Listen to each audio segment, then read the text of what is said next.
ایک ایسے Muslim leaders کے بارے میں بات کرنے جا رہے ہیں جو پوری دنیا کے مسلمانوں کے چہیتے لیڈر بن چکے ہیں۔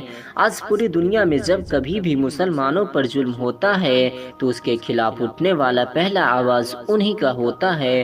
آج پوری دنیا میں 50 سے بھی زیادہ ایسے کنٹریز موجود ہیں جو خود کی مسلم دیش بتاتی ہیں، لیکن ان دنوں جو مسلم کی آواز بن کر ابھرے ہیں وہ ہیں ترکی کے راشٹرپتی جناب رجب طیب ایردوغان، کہ جن کو اپنی غربت کی زندگی سے نکلنے کے لیے اور اپنی ابتدائی ایجوکیشن حاصل کرنے کے لیے نیبو پانی تک بیچنا پڑا، اور جب وہ ترکی کے ایک چھوٹے شہر استنبول کے میئر بنے تو استنبول کا نقشہ ہی بدل ڈالا، اور پرائم منسٹر بنے تو پورے ترکی کو ہی بدل ڈالا، کرپشن اور بھرشٹاچار کو مٹا کر استنبول کو امن کا گہوارہ بنا دیا، اس طرح ترکی کا پوری دنیا میں بول بالا کر ڈالا۔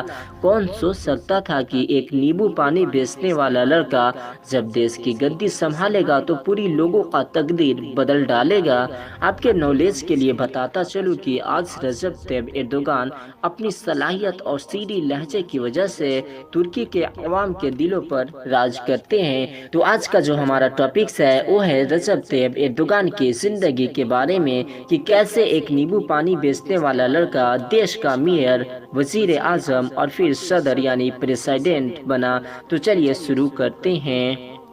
رجب طیب ایردوغان 26 فروری 1954 کو استنبول سے نزدیک ایک چھوٹی سی شہر قاسم پاشا میں پیدا ہوئے۔ رجب طیب ایردوغان کے والد کا نام احمد ایردوغان تھا۔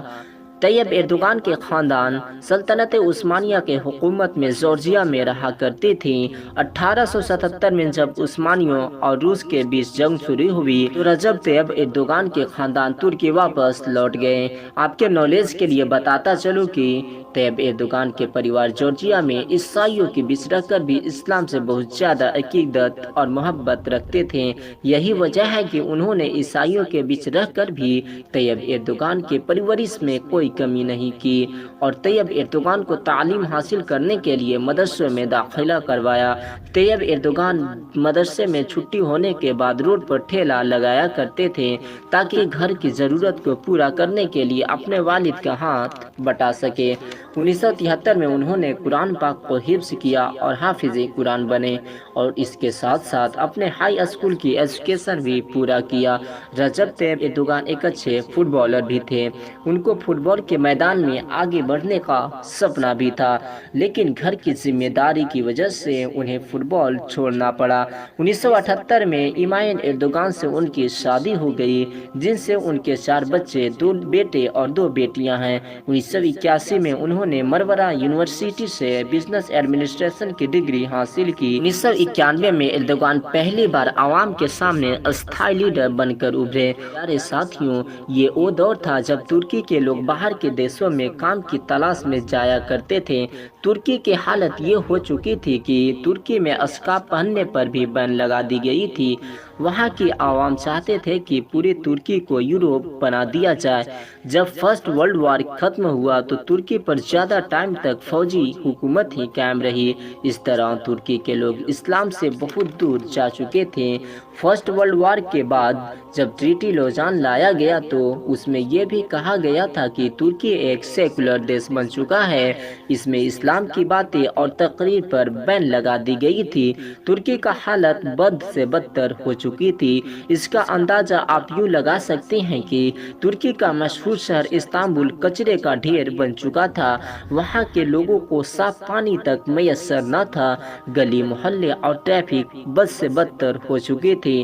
27 مارچ 1994 کو رجب طیب ایردوغان وہاں کے میئر بن کر ابھرے اور صرف 4 سالوں میں استنبول کا نقشہ ہی بدل ڈالا۔